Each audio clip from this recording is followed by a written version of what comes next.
all's well that ends well, or so the saying goes. But sometimes an ending is just the beginning of the next chapter. So what happened?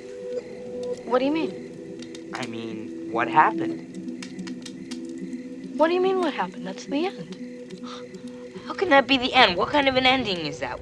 In American McGee's Alice, we fought alongside our young protagonist who, locked up and catatonic in the Rutledge Mental Asylum, ventured through the depths of Wonderland, the dreamscape id machine in which manifestations of her follies, fantasies, and innermost fears led lives seemingly on their own.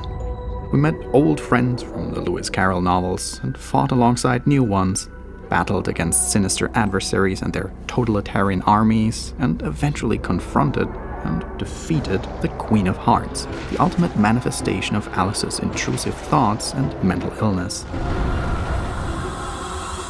Alice, a game that grapples with dark and mature themes and pulls no punches when it comes to visceral and graphic depictions of violence, concluded on a surprisingly bright, hopeful, and positive note. After the Queen is defeated, Wonderland is restored to its former, uncorrupted, lush beauty, and our heroine steps, cat in arm, smile on her lips, across the threshold of the asylum into a new and better life. Her demons seem defeated for good, and it almost suggests that the struggle is one that can be won for good, like a game of chess with a clear beginning and a just as clearly defined winning state. But that is not really how this works, is it? As anyone who's lived through any form of mental health struggle, mental illness, or long-term trauma in their own lives knows, the things Alice confronts and aims to overcome are not as simple and straightforward. They're not plain logical problems that can just be fixed like tightening a screw on a leaky tap. It is, in most cases, a lifelong dance with inner demons that will, in some form or another, always be a part of you, for better or for worse. It never quite goes away. So it's no surprise that sooner or later, for Alice, the madness returns.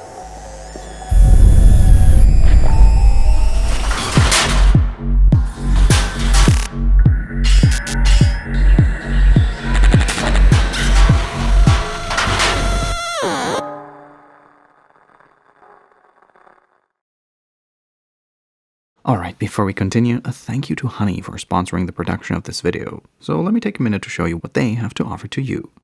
I've had Honey installed in my browser for a long time now because it's just neat. Basically, every time you shop something online, fill up your cart and eventually go to the checkout, if the site offers a promo code field with Honey installed, quite frequently it pops up and says, "Hi, I might have some coupons for you if you want." And if you let it, Honey skims its database for any available coupon and automatically applies the best discount it can find for you.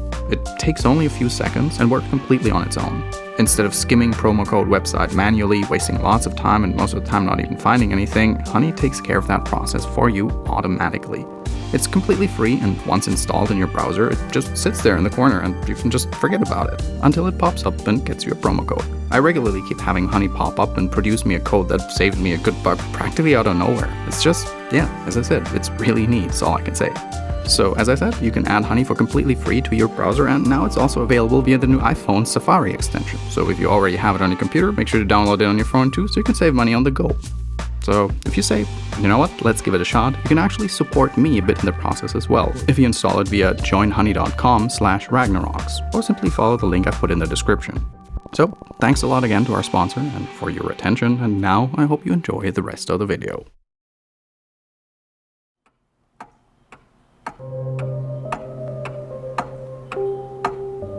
Our tale begins in hypnosis. Alice, now 19 years of age and living in a home for wayward youth, aka an orphanage in late 19th century London, re-enters and explores Wonderland, guided by her psychiatrist Dr. Bumby, who uses hypnosis to help his child patients forget memories, ostensibly, especially the painful and traumatic ones. Charlie, your pa was hung for killing your ma who beat you. Let's forget that, shall we? The past is dead, Charlie. On her cerebral visit to Wonderland, it seems idyllic and peaceful at first, but her thoughts quickly turn dark and violent. Something is corrupting the peace. Pollution. Corruption. It's killing me. Wonderland is destroyed. My mind is in ruins. Forget Alice's doctor, who bears a curious resemblance to Sigmund Freud, insists that she forgets and suppresses her past at all costs, while she is not so fond of the idea. Memory is a curse more often than a blessing. So you've said many times, and And I will say again, the past must be paid for. Now, before our next session, collect those pills from our high street chemist. very well, Doctor. After the therapy session, we finally step into her shoes, stroll through the orphanage, and venture into the dark, atmospheric, and moody Victorian London, where eventually a white, nope, not a rabbit this time, a cat, beckons Alice to chase it through the alleys of the city. Hello, Puss. Puss, puss, puss, puss. Don't be afraid. It doesn't take long until it gets seriously creepy, when Alice is overcome by what appears to be a hallucination, with sinister creatures emerging from the darkest depths of Wonderland and stalking her into the real world, and eventually forcing her into the looking glass world again. Pretty birds, like you. Oh, Wonderland.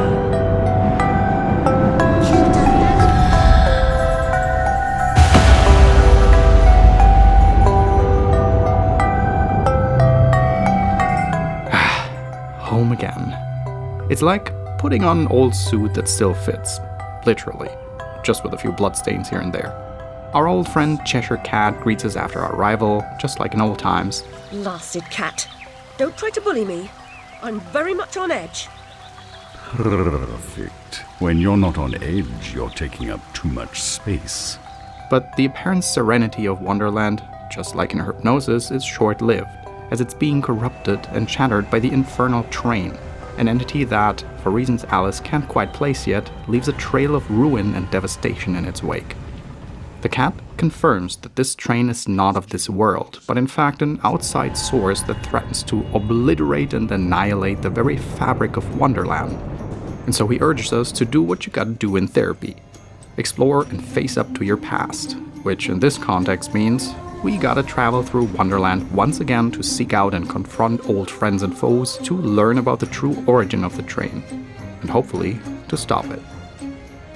This is where the actual game, the core gameplay loop, starts. We jump and skip across the lush green slopes of the Vale of Tears, yep, and learn Alice's basic movesets. Running, jumping, and, well, it is by now an established law of nature that any platformer's game feel will immediately increase threefold the moment you add a double jump. So just like Proteus succeeded with flying colors when improving Doom's legendary 2-barrel super shotgun by turning its super shotgun into a viscerally satisfying 4-barrel monstrosity, Madness Returns makes Alice's graceful and naturally flowing movement feel even more smooth and satisfying by giving her a double, triple, quadruple jump, twisting and pirouetting through the air with sparkly sprinkling butterflies and flower petals, followed by a gently sliding skirt parachute descent to the ground. Very much in line with the aesthetic of the beloved Disney classic. Replaying this game more than 10 years after I last touched it, I was surprised by how good, how smooth, how well polished, and how kick-ass the gameplay still felt. Traversing the rich and colorful Wonderland with Alice, walking, sprinting, jumping, flying, gliding, whooping and swooping, dancing and spinning around feels as magical girl as it gets, while controlling overall precisely and accurately enough to never be in the way of the many, many platforming challenges this game puts you through from start to finish. I base this in part on the fact that I'm usually a mouse and keyboard guy, who nevertheless played the whole game on a controller and never had any significant struggles throughout the entire experience, even in the later stages when the parkour becomes a good bit more convoluted. Now, I've thought a lot about where to place this game, because it inherits a lot of DNA from the first game, which was a hybrid between combat-centric action game and early 3D platformer, just as much as it is very much a third-person action-adventure of its time, derived from the Ubisoft Prince of Persia era. In the style of the genre, platforming challenges, often introduced with a panoramic dolly shot through the current stage and sprinkled with dexterity and lateral thinking challenges to get to the goal, regularly take turns with arenas in which a predefined mob of scripted enemies is thrown at the player. Yes, there are occasionally stray enemies encountered throughout the platforming sections, but the overall rhythm is that the platforming segments and fighting arenas are largely structurally separated. This is different from the original Alice, which was far more structured like a classic first-person shooter of that time, featuring corridors and hallways filled with legions of enemies you had to fight through, tightly interlocked with the platforming challenges. And while the original Alice was far closer to games of the classic era Doom in many aspects, when it comes to secrets, it's actually Madness Returns that turns the staple of the genre up to 11. Because while the first game did feature the one or the other hidden gimmick or weapon, it wasn't nearly as prominent a feature as it is in Madness Returns, since the sequel is positively littered with secrets all across the game, hidden behind optional platforming, fighting, and lateral thinking challenges, while also feeling far more in line with contemporary game design standards of its time. It more organically weaves those secrets into its overall flow and game design by hiding them behind some of the game's core mechanics, one of which is the infamous drink me bottle that shrinks Alice to the size of a toad. In Madness Returns, we get this ability pretty early on, just like Obelix, who fell into the magic potion as a baby, permanently.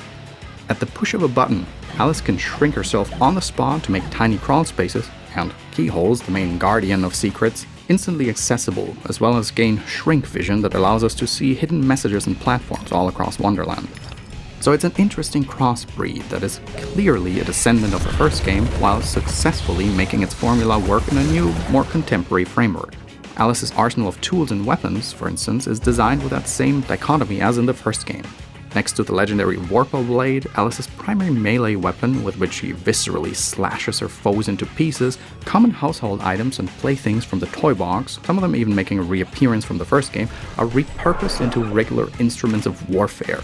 Like, here's a wonderful early example and a nice reenactment of my earliest encounters with the game's weaponry, the pepper grinder.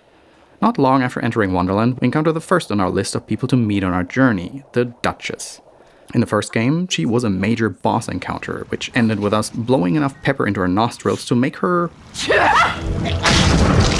head explode. This time around, yeah, she's fine, it wasn't a permanent decapitation, no worries. We meet her in her cozy little cottage core kitchen far more amicably than during our first run-in, and she ironically lends us her pepper grinder as our first distance weapon. And so I thought, that's cute. A pepper grinder probably makes us puff some cutesy clouds of pepper dust into the air to disorient enemies or something. Very cute idea indeed. Well, let's give it a spin. But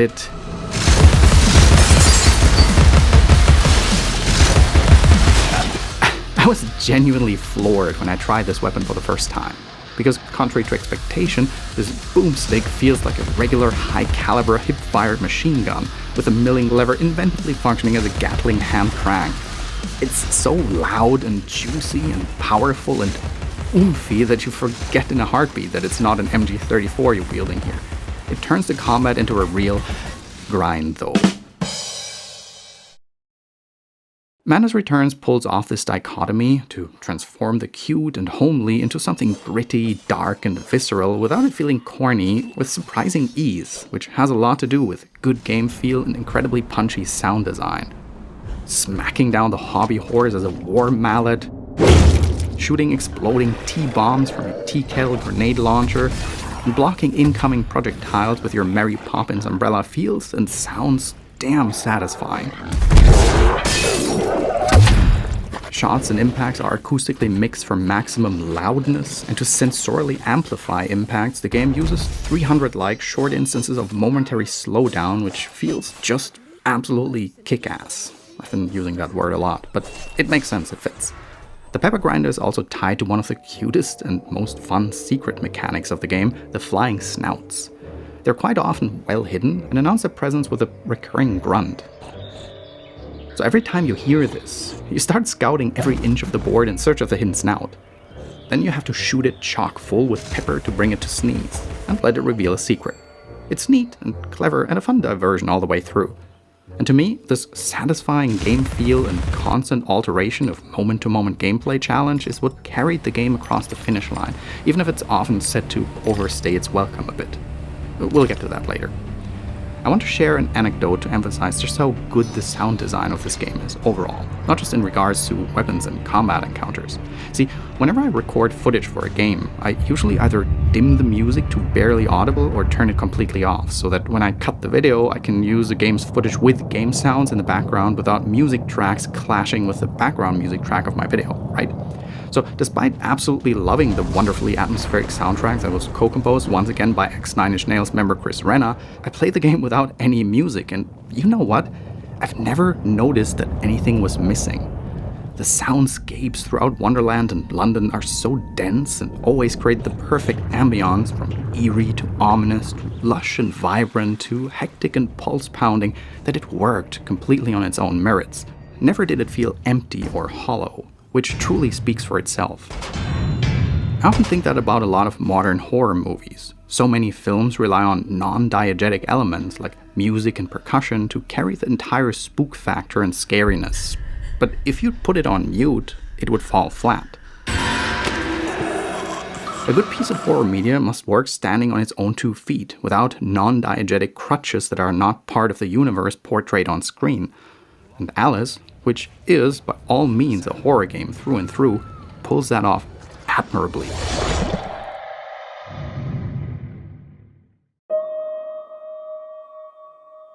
After our little run-in with the Duchess, the next stop on our journey to all the old faces of Wonderland is the Hatter's domain, which, after we defeated and incapacitated him in an epic boss battle during the events of the first game, was overtaken by March Hare and Dormouse, who turned the place into a hellish steampunk tea factory and suspended pay of all the workers and exploited their labor for the production of the infernal train. Payday for good workers has been postponed indefinitely. If I didn't have enough of an incentive to villainize the train as the embodiment of evil, now I do, and for real. Nobody exploits the labor of my dodos, not on my watch. Up here in the Flying Factory Islands, we jump and fight our way through cogs and gears, molten metal streams, and vast skyscapes, and eventually find the dismantled Hatter in the garbage disposal, where he bids us to venture out and collect his lost limbs to reassemble him if we want his help. Will you help me in return? Cross my heart, if I had one. Find my limbs and toss them into the chute. Machines will do the rest. Be on your way now, that's a good girl. Over time, the game gradually introduces new enemies to us, such as the locally manufactured iPods, as well as the madcaps that present the first opponents that require a more tactical approach, forcing us to avoid their strengths and exploit their weaknesses to defeat them.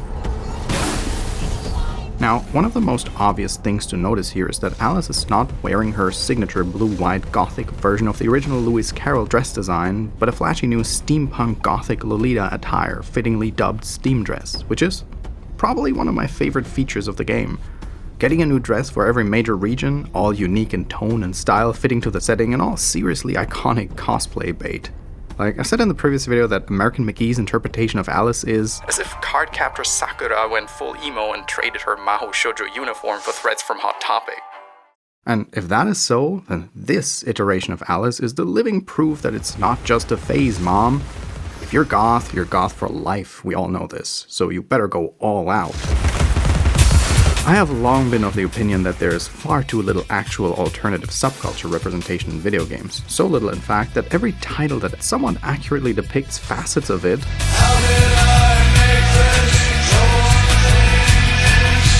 ends up on my most beloved titles of all time list immediately. Playing Madness Returns for the first time and realizing that every new chapter will yield you a new kick-ass outfit was one of the most tantalizing hooks I could imagine. Every magical girl knows that it's the attire that makes a truly powerful heroine. The devs were certainly extremely proud of this aspect and put a lot of time and heart into it, which is probably the key reason the main menu sports a Pose Alice in the Dress You Want simulator. And I'm sure, since it was a video game that once again introduced a lot of traditionally non-gaming inclined players to video games solely on the merit of its distinctively different aesthetic flair and narrative, well, let's just say I wouldn't be surprised if it served as a great entry drug and incentive for a lot of video game fans to explore goth, emo, punk, alternative, and various substyles of Lolita fashion through it as well. And maybe get some gender feelings here and there. I know a few people. Like, already in this first larger region, and not just regarding the dresses, the game oozes so much aesthetic beauty and gorgeousness. I'm one of those people who sometimes just takes a stroll in a game and deliberately walks instead of running just to take it all in, and I so appreciate this feature in Madness Returns because it litters the player with breathtakingly framed vistas every step of the way.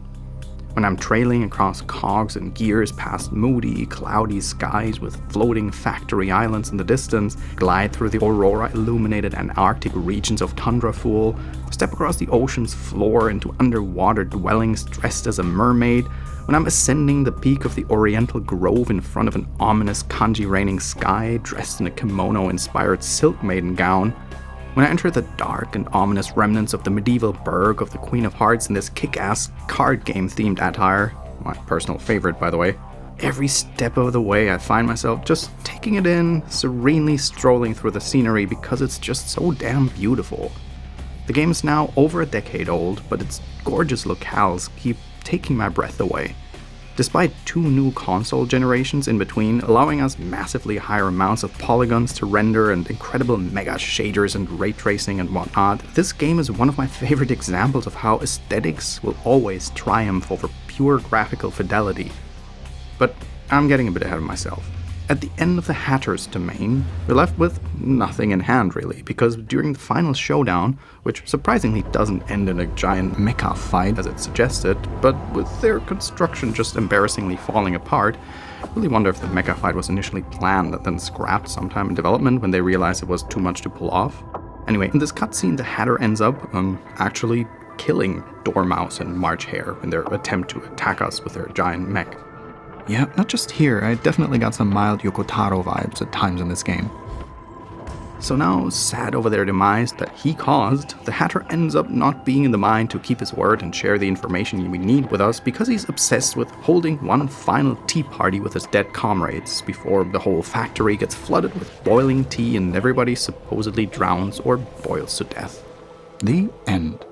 Or, well, not really, because we come to back in the real world. Washed up on the London pier where we seek out Nan Sharp, Alice's former nanny, in the brothel she now works at as a prostitute.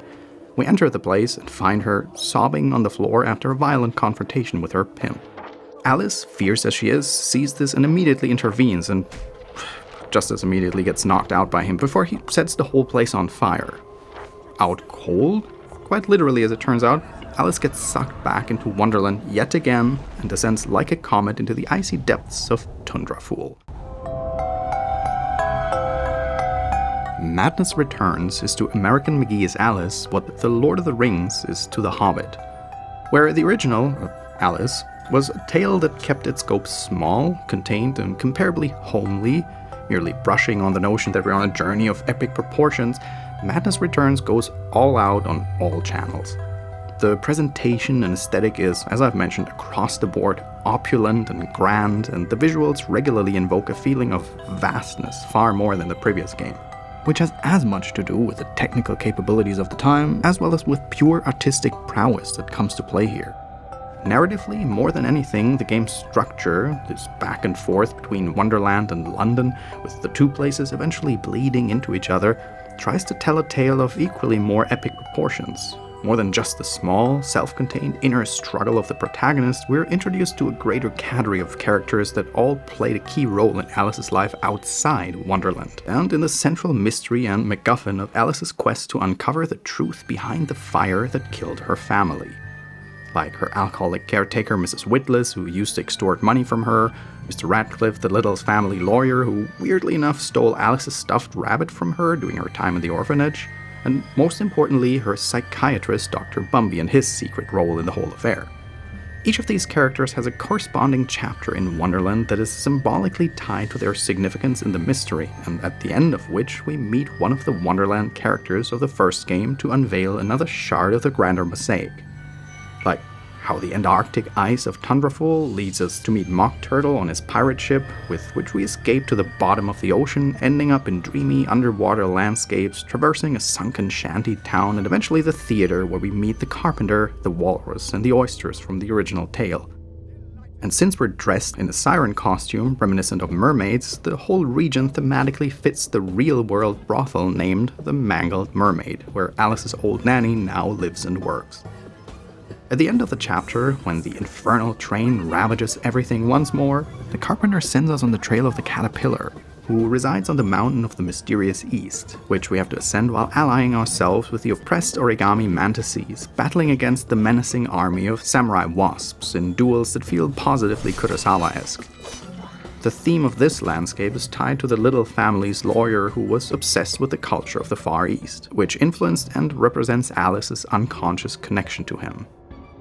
By making our way through the bits and pieces of the linearly structured story, we gradually uncover the truth behind the central mystery piece by piece, key by key. So aside from introducing a greater scope of lore and mystery compared to the original game, the story and themes of Madness Returns have also shifted the emotional focus in a different direction, which is neither objectively better or worse, it's just aiming for something different than the previous game. But the first game had its focus on Alice's struggle with her inner demons, the goal to overcome the perils of her trauma and mental illness in an allegorical odyssey of self-discovery and self-acceptance. In Madness Returns, these demons of the old tale have been accepted as integral parts of Alice's inner landscape. Still weird, unruly, and often annoyingly hard to communicate with, but nobody's been erased to make things better or anything. The first game was about understanding how each piece of the mosaic of Wonderland is an innate part of Alice's identity. Madness Returns focuses more on an external threat to Wonderland, embodied by the infernal train sporting a cataclysmic scorched earth philosophy and effect on the world. Though Alice doesn't yet understand it, the train is a manifestation of the havoc caused by a handful of people in positions of power over Alice, who exploit their social dominance over her to mistreat, abuse, and prey on her in some form or another. The contrasting themes used for this are clear and binary. Things that are natural, soft, gentle, organic, flowing, as well as the whimsical, the joyful, the mystical, the fantastical, and the weird. That is Wonderland. Untouched purity, innocence, life. On the other side are things that are artificial, metallic, hard, cold and sharp, like the world out there, the machines, the engines, the smog, and looming over everything, the suffocating harshness of oppressive industrial revolution architecture and technology. Death. I have multiple friends who are big fans of the first game who are personally not fond of this shifted focus, but to speak for myself, I never had a problem with it. The change in emotional emphasis feels like a natural evolution. But it would be sad if, after putting in all the hard work in the first game, we just start at square one and fight the same old demons again. After all, there are a lot of external elements that can contribute to and often worsen our mental health significantly. Stuff that's really hard to even understand and often takes a long time to figure out for oneself. The shift in focus is fine. Alice has grown up and new things to deal with. It makes sense. You only have to make sure to stick the landing. When I was playing through Alice this time around, something interesting happened to me, which actually made me think of the way we culturally engage with video games these days. I had made my way through the Hatter's domain, traversed the deluded depths, had ascended the Oriental Grove and met the pupated caterpillar, and after leaving the jail, made my way across the beautifully abstract card bridge towards the Queen of Hearts domain, fighting zombified card guards and running away from the pulse-pounding chase sequences of the invincible executioner, and I'd been having a fantastic time all the way through. Then I shared this on Twitter, the fact that I'm having a blast with it, and some people commented on it, with someone mentioning that the game was just a bit too long. Other than that, it's great, kind of message. And then suddenly I remembered old reviews of the game that kept criticizing it for being too long and repetitive. And the weird thing was that after hearing this and then reading up on old reviews, I eventually got back into the game and suddenly I started becoming impatient too, for the first time since I started my playthrough, but pretty quickly. Suddenly I felt like the game was really stretching out its welcome, and I felt the desire to get ahead in the story with more urgency than before. This was totally Inception. I hadn't felt like this the entire way through. I've been having a blast, as I said, including the Mysterious East chapter, which, yeah, I realized by then could have easily cut a third of its playtime while still getting across the same idea. It's all valid. But it irritated me because I had never noticed this before. before hearing outside opinions, I was enjoying myself. I still found the platforming elegant and fun, even though it didn't always feel extremely challenging and was sometimes a little repetitive.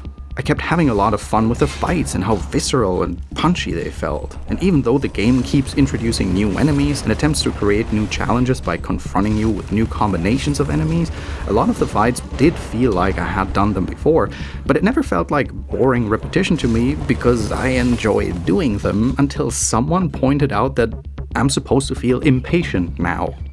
Madness Returns continually tries to mix it up with all kinds of different mini-games and variations. There's the underwater side-scrolling passages on board of Mock Turtle's pirate ship, multiple 2D platforming segments that play out on ancient painted scrolls in the mysterious East, there's chess-themed puzzles in Queensland, various instances of rhythm games, and sliding puzzles, where you first have to collect blocks and then slide the correct image within a set amount of turns. And later, in the Dollhouse chapter, we play a version of Marble Madness meets Donkey Kong Country Cannonball platforming. And granted, sliding puzzles are from hell. I understand how they're solved, like the algorithm behind it, because Black Mirror, the 2003 Czech horror point-and-click, forced me to learn it or abandon the game for good. But I've always felt like putting them in your game as a roadblock is a bad cop-out for finding better ideas for more engaging puzzles. They can go jump in a lake. Luckily, since each of these can easily put up a drastically different type of challenge that might bar players who are simply not good at them from advancing, the game gives players the fair option to just skip them all. Oh yeah, and you also have several slidey slide passages that feel like a conscious throwback to Mario 64.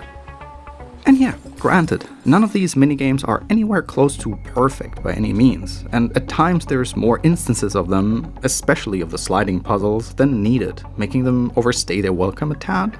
But my point is, I had not minded any of it and found it refreshing and rich in variety in ways that always made me excited to see what's to come next, until I heard that the game journalistic consensus doesn't agree with me. And honestly, it says a lot about how heavily the mindset and expectation with which we approach a video game influences the way we enjoy or don't enjoy it.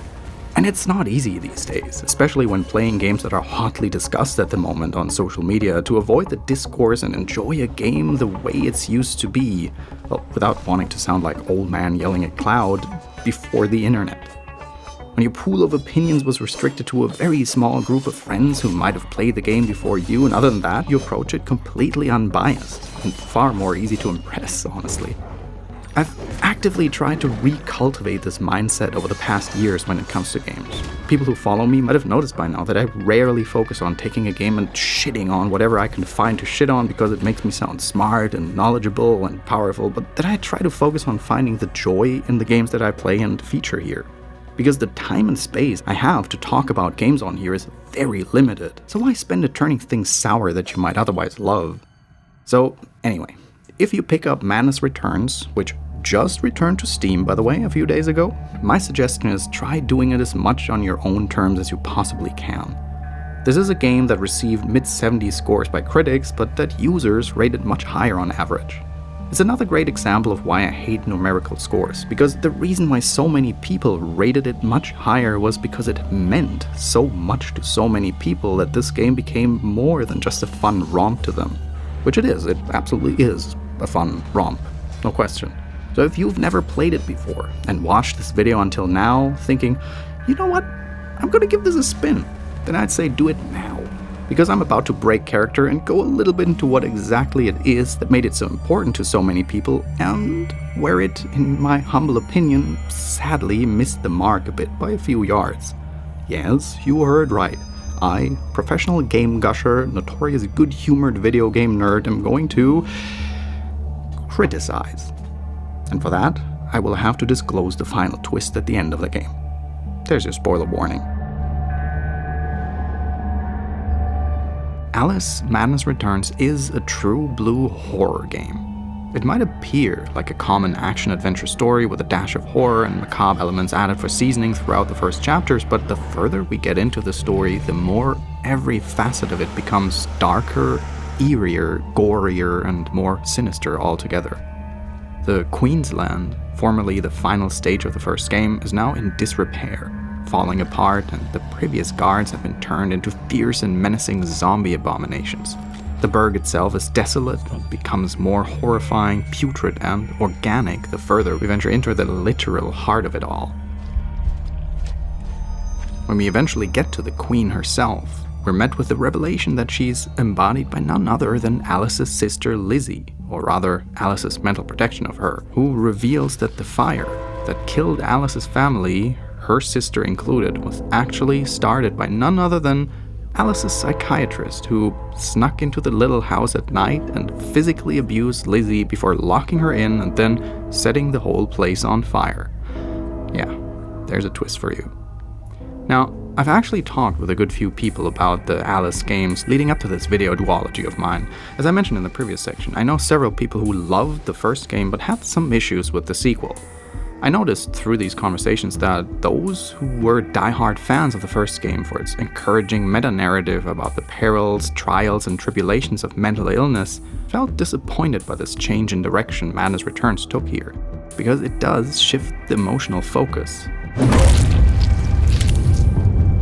After this revelation, Alice wakes up in the mental ward, head shaven and debilitated by drugs and potentially a lobotomy. We stumble through the corridors of the sanatorium to unveil the horrible abuse that Alice endured during her stay at Rutledge Asylum, under the supervision of none other than Dr. Freud, Bumby himself. Is that or back to Rutledge? And the horror doesn't end here, as we've yet to traverse one last region of Wonderland, the dollhouse. This is where it gets even more psychological horror creepy. I find it interesting that the first Alice grappled with subconscious id machine type psychological horror before Silent Hill was even a big thing, and now the second game, especially in this chapter towards the end, feels aesthetically cross-pollinated with the massive cultural influence of the Silent Hill franchise. It gets really dark and eerie towards the end, as hinted elements of childhood sexual abuse become more and more prominent over the course of it all, until we finally confront the Doctor himself in his most purgatorial form. My mentor is an abuser and purveyor. I sought relief from my pain and you turned me away from the truth. You are almost there, almost free from what you fear. You could have been cured. You could have forgotten. Abandon the memory of my family. Everything up until this point is really fine, and even the inclusion of a genuinely unsettling and difficult to handle topic such as childhood sexual abuse has been handled with enough subtlety and discretion until now. Granted, the twist of it was actually the Doctor who snuck in at night and not the cat as we believed all along has a bit of a pulpy, Penny Dreadful feel to it, very after-the-fact retcon shoehorn, but the game still clearly has the intent to lead up to a greater point about systemic abuse, so we can roll with this for now. The change in direction is palpable though, because, like I said, while the tale is still at heart about Alice overcoming inner turmoil, it's not so much about the allegoric struggle against self-loathing, depression, and anxiety anymore, but far more about something external that she has to realize, embodied by the central metaphor of the train, which it still handles with enough grace. My partner, for instance, told me when playing through the Dollhouse chapter that watching this segment, with its heavy symbolism alleging to medical abuse and trauma, is really hard to stomach as someone who's dealt with a lot of medical trauma in their own life, just as an example. Where the game ultimately lost me is the final revelation, where Wonderland and the real world keep moving closer and closer together as we finally catch up to the infernal train. We finally enter the train and stride through the compartments, which, damn, just saying, how cool of a design is this train that consists entirely of Gothic churches? I can't get over this. This is like Bloodborne design before Bloodborne. And parallel to that, we confront the Doctor in the subway station in the real world. The friends we made along the way reveal pieces of clarity to Alice to break through the Doctor's lies, conditioning, and gaslighting manifested in her mind, and before the final showdown, we get him to confess his evil machinations. You oozing sore of depravity! Children wearing their names around their necks as if they're breeding livestock! A declaration of their pedigree. You could use one. They're proud to display their provenance. You brute! They can't remember who they are or where they're from. How many minds have you twisted into forgetfulness? Not enough. Yours would have been a triumph. Still, you're an insane wreck. I could have made you into a tasty bit. Clients out the door waiting for a piece from a raving, delusional beauty with no memory of the past or no sense of the future. But you wouldn't forget. You insisted on holding on to your fantasies. You're mad, like your sister. What? Yeah, this is where the story lost me, because it drifts off the edge into a cartoonish depiction of an extremely serious type of trauma that requires careful handling. It's a delicate dance with nuance that sadly takes an unfortunate misstep or two in its final portrayal here. What has transpired is that a well-regarded man in a position of power has sexually abused a young girl in her childhood and gaslit her into believing that this act of horrend abuse never really happened.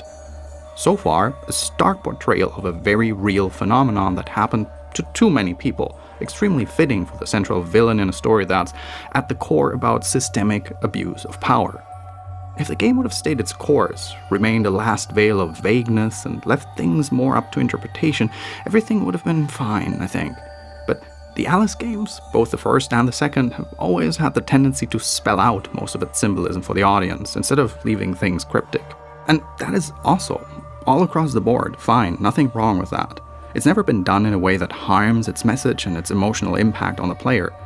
But here, at the final junction, the proverbial train derails into the borderline farcical.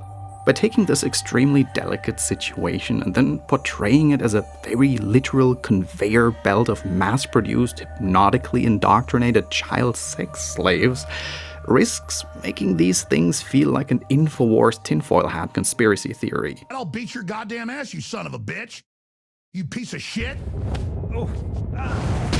By that, it turns this otherwise extremely serious subject matter into a parody of what it's supposed to criticize. Alice is a cartoonish game, but this instance here might be the one most crucial moment where restraints would have been the better course of action to get across the message. Ultimately, though, I really dearly want to see past this, as I never felt that this portrayal turned outright exploitative, and just like the rest of the game, came from a place of honest intentions, even if it ended up in an imperfect resolution. It is an incredibly difficult topic to get right, and I know of very few pieces of media that have handled it with enough nuance to pull it off gracefully. It requires no punches being pulled, while simultaneously showing a ludicrous amount of tact and restraint. It's a narrative tightrope walk. Madness Returns ultimately loses itself a bit in syllogism and too rigid symbolism towards the end, and the moment in which the big bad villain reveals his evil scheme with a maniacal laugh feels too video game climax comical to be credible and add any meaningful commentary to the final payoff. Because that's not how systematic abusers work in reality. It turns this story about power and control into something that's fixed by pushing an individual on train tracks, which, in all fairness, he absolutely deserved. Good riddance. Bye, buddy. I mean, Bumby. Okay, this might be a somewhat botched landing, or rather, a landing that gets the plane down but misses the runway by like a few hundred yards. But despite that, Madness Returns is still an extremely cathartic tale of feminine empowerment at heart. It has the heart in the right place, which is why I want to stop being too harsh here. It is very much a product of its time, and of the 3 stories I can think of that were released within 2 years of each other that all had nearly identical plot beats, Madness Returns is, despite being often very spell-it-out literal, the one with the most nuance, tact, and the least exploitation, the least convoluted and messy, and the one that sucks the least. Because it doesn't suck at all. It's a great game. I love it. Watching the game's suggestion for the ultimate embodiment of institutional, systematic abuse be pushed on the tracks by a fully emancipated and self-actualized Alice, and be subsequently pulped into mush by the very train that's been threatening to annihilate Wonderland, and thereby Alice herself, let's be honest, it's what I've not so secretly hoped for during that scene all along. This is Lisbeth Salander, cat lady type abuse/rape revenger vigilantism who doesn't fix the system. It's far beyond their agency, but wreaks bloody havoc in retribution to individuals who embody the unfairness of an unjust system. And that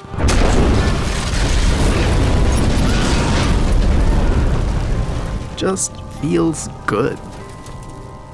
And I like that the story does not suggest anything along the lines of simply replacing bad people within a broken system will magically make everything good.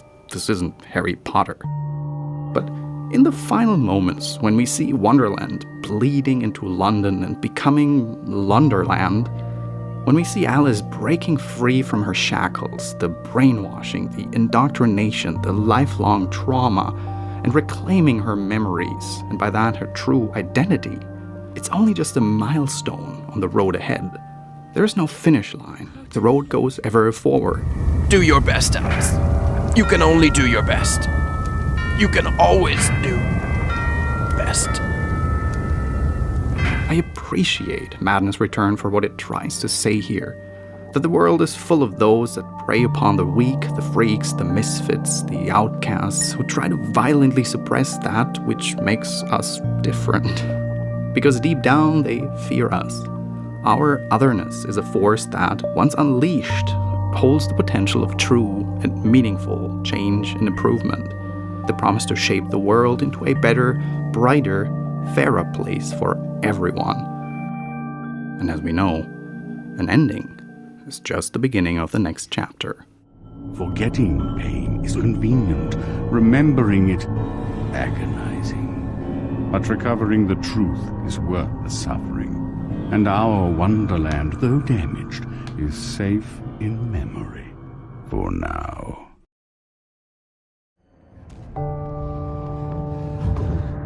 At the end of my video on American McGee's Alice, the first game, I asked if people wanted me to continue with Madness Returns, and while I expected there to be some positive replies to that here and there, I did not at all anticipate the standing ovation resonance it ended up having.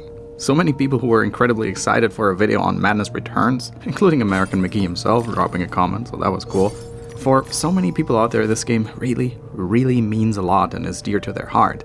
And so, yeah, it's an honor to have that trust of my audience in you being excited for me making this. It made me really look forward to replay it after so much feedback, and I wanted to see what you see in it, and I get it. Like, besides having far more pure, unbridled fun in playing it than back in the day, and absolutely digging the gorgeous and one-of-a-kind aesthetic start to finish, I also get why it was such an important cornerstone in the lives of so many people, and I must say, I've gotten a newfound appreciation for it. Despite being now far more critical than I was 12 years ago, I also ended up appreciating it so much more than I did before, and I know from now on it's going to be a game I'll regularly revisit in the future. And it makes me excited to what's to come in the future for Alice. For those who are not aware, there were 2 short films called Alice Otherlands that were released in 2015 that continue Alice's story and that are very much worth watching. American McGee is still working on convincing EA to greenlight the 3rd Alice game that's been in pre-production via Patreon crowdfunding for a while.